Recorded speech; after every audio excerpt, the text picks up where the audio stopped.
da sunan ubangiji nake fara dukkan lamari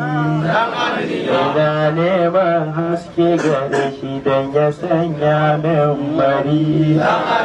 ya yi man da baibayi cikin yaban saman zo bayan shari na zamto babu riya a duk yaban da zan wa shugaba annabi daga mai matsayi gurin ilahu ba zai kai ka ba dan annabi kai ne jarumi uban dukkanin wani jarumi ba ka karatu amma ka bi mai ilimi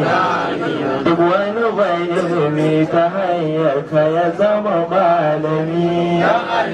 duk wani malami ba zai san irin ilimin ka ba